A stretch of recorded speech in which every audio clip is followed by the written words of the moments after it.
Well, looks like we're about to have an interesting standoff. He'll be good with me. I got him here. We're gonna go live here. So you're gonna have to pack up your stuff and leave. Okay. So I imagine we're going to be going to all 25 camps along here and forcing everyone out. So where are all the homeless going to go? You have around 40 people living out here. So what I would suggest you to do, if there's 40 of you, you guys all pull your money and go rent a house or something. That's what you need to do. They go down there, sir, and they pick up trash. Now, yeah, you've got drug issues and everything else, but we're helping getting them into detox. Look, the only way we can help them is to live with them and pull them out. That's the only way it works. I don't care where you do that, but you're not going to do it here on this land on the reservation. Can I have one of them? Yes, sir. Here you go.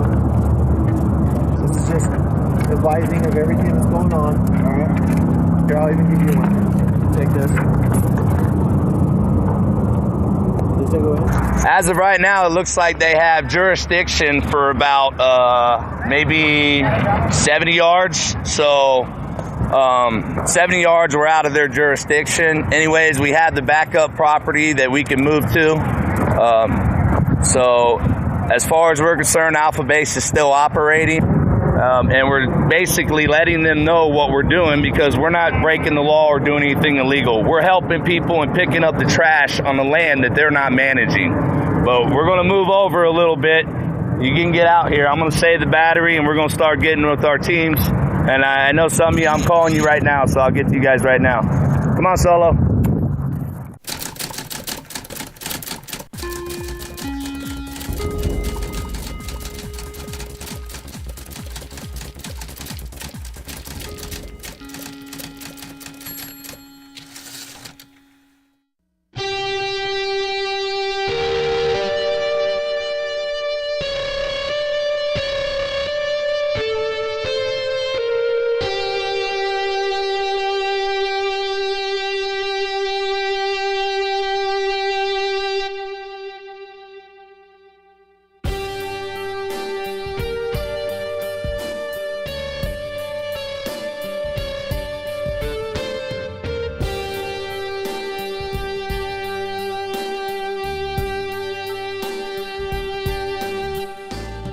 Today is the day that they want you to vacate. Is that correct? That's right. By midnight tonight, they want us gone. At 9 a.m. tomorrow morning, they're supposed to be rolling in with bulldozers and everything like that, including law enforcement, anybody left over, including those that aren't on the perimeter, that are off the perimeter, will get arrested or cited. And there's a lot of those that have medical issues to where they can't just gather all their stuff and go.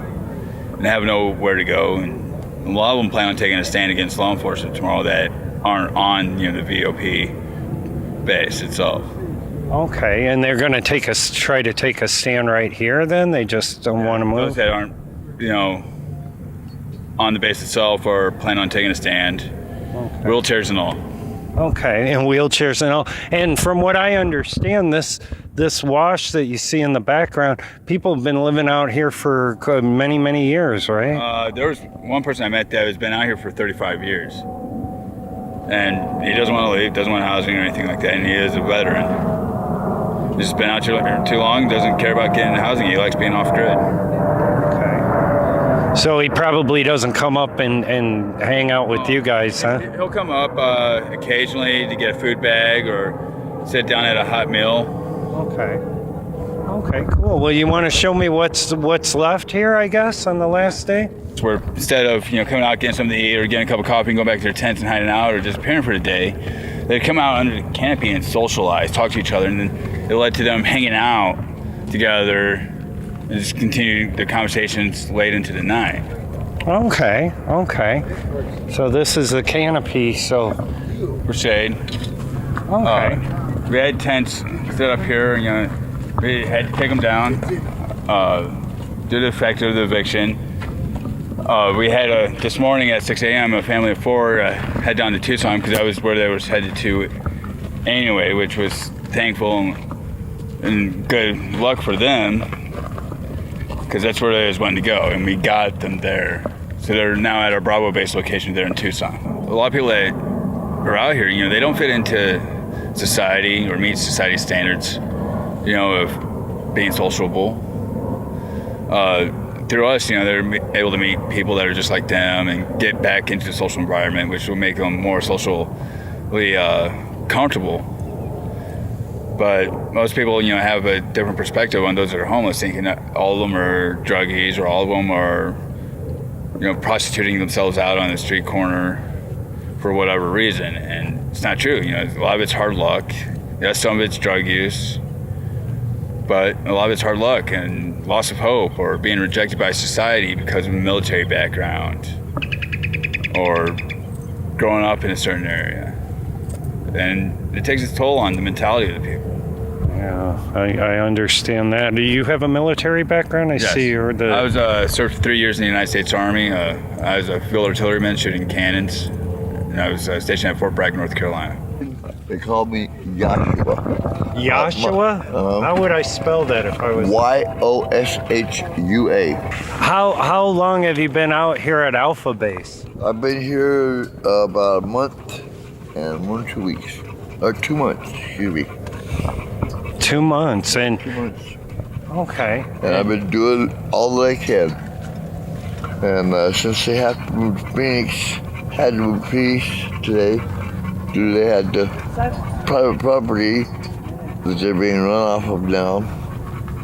I chose to make my move to usually pass to the National Forest, Tonto National Forest, Okay. where I would have to move every 14 days a mile. Okay, so you can camp there, but you can't stay in the same spot. Okay. Every 14 days, you 2 weeks. a mile. 2 weeks. Okay. I know this because I'm rainbow family. Okay. And there's How much does that cost you every 2 weeks? it's free Okay. because it's the National Forest. When you're able to sleep in groups, you feel a lot safer at night. I do. Okay. I once had a camp over on the Mesa Gilbert Center tri-border on the little railroads for the lumber company back there.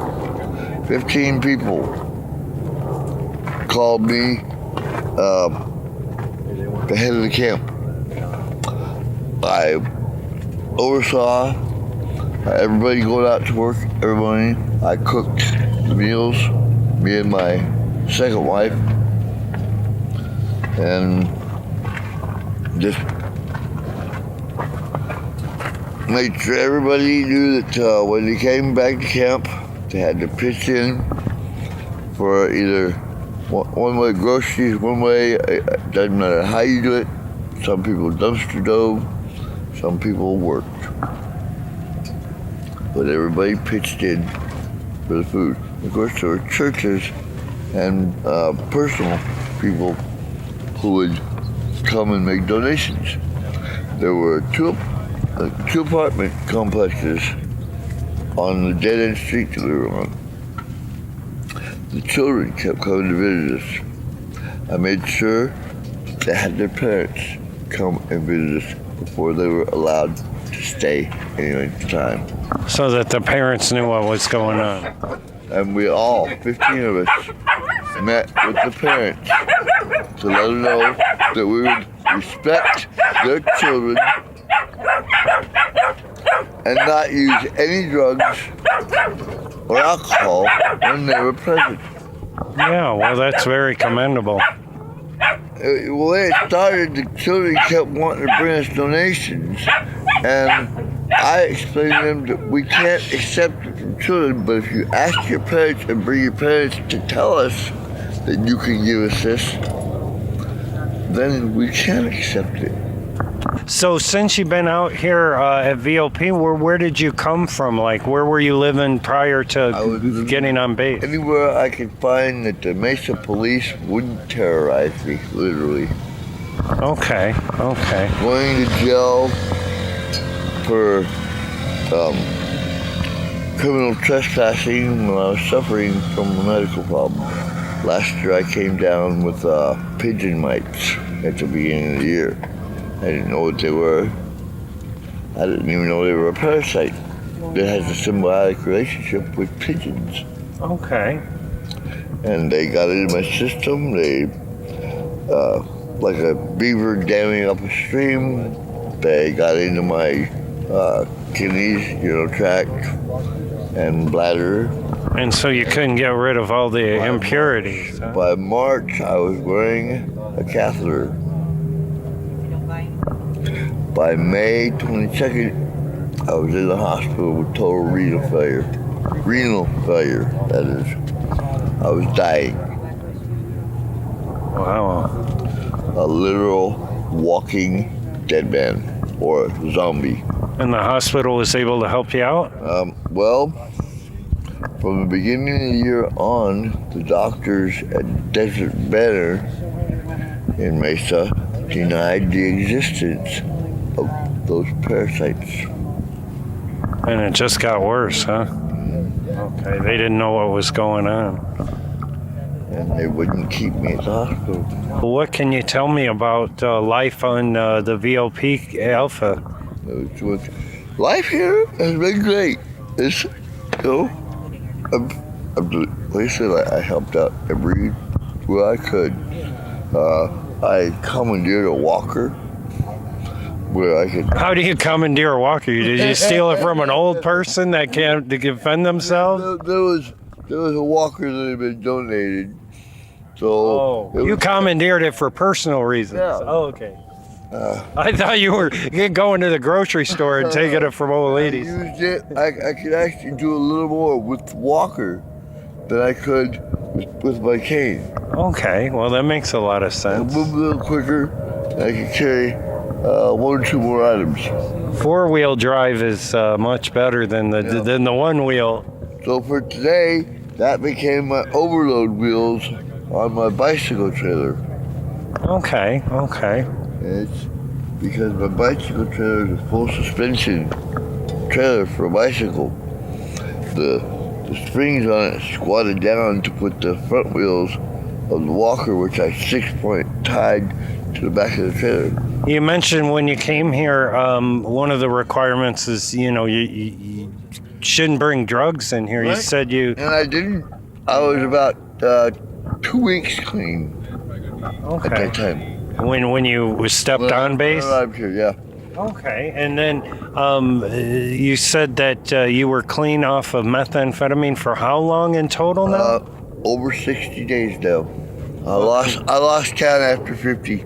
Congratulations. So all I can do is guess. Yeah. And my birthday coming up, April 6th.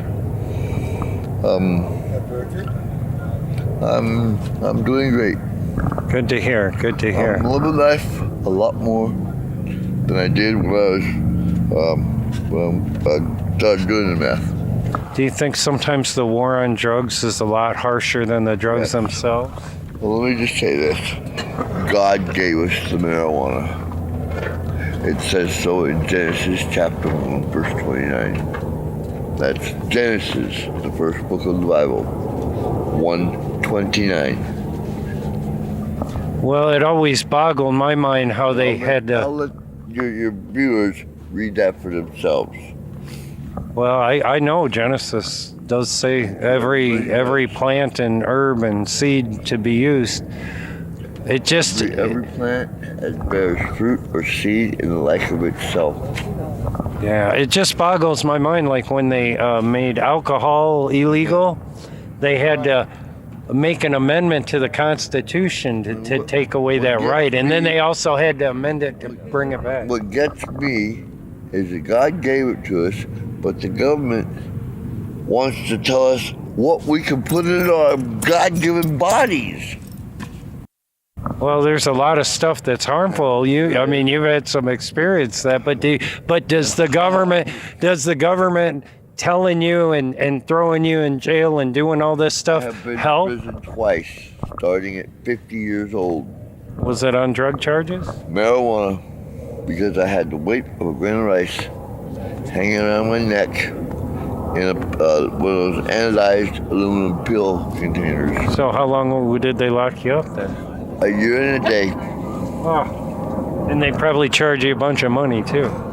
They tried. They took away my food stamp privileges. Turning me into a beggar of the streets. I mean, I didn't mind living on the streets when I could buy groceries for myself, but to turn me into a beggar, literally. And were you on other drugs at the time, or just marijuana when that happened? I had occasionally used other drugs, but I was attempting to stay just with the marijuana. But when they threw me in prison over it, I kind of lost control. And I went to all-out use. And like I said, it hurt me. Jimbo, wherever you are, I'm doing this for you, brother. He was a Navy SEAL. And like I said, around 07, 08, he passed away from stomach cancer. And I respect him so much for being the big brother I never had. That I had to do this for him. And when you say do this, what specifically? Come to be a volunteer for the VOP. Okay. And it sounds like you've really benefited through helping others with what you can do. And they're helping me by letting me help them. Ain't that the truth? Ain't that the truth? Let's hope we can. Let's hope the VOP finds a way to work this out in the Mesa area, so that way you can keep that community and keep helping people that are in even worse situations. I feel I'm getting a little too old, be coming up on my 53rd birthday here. 53rd. Yep. 42. And I'm getting a little weary of the streets these days. But I will continue to do whatever I can with the VOP. Well, I'm glad it's made such a powerful, positive impact on you. What do you think sums it up? How it's accomplished such a positive change in your life? Well, I'm not sure. I mean, it's just so recent, but it feels great. Well, I'm glad to hear that. I'm glad to hear it. Thank you very much, sir. Thank you. Thank you for keeping it real, you know. Just so much going on, and we try to help them all as best we can. And I don't know what they're going to do without us being here, without having a steady supply of food and water, where the nearest place for them to get food and water is 3 miles away.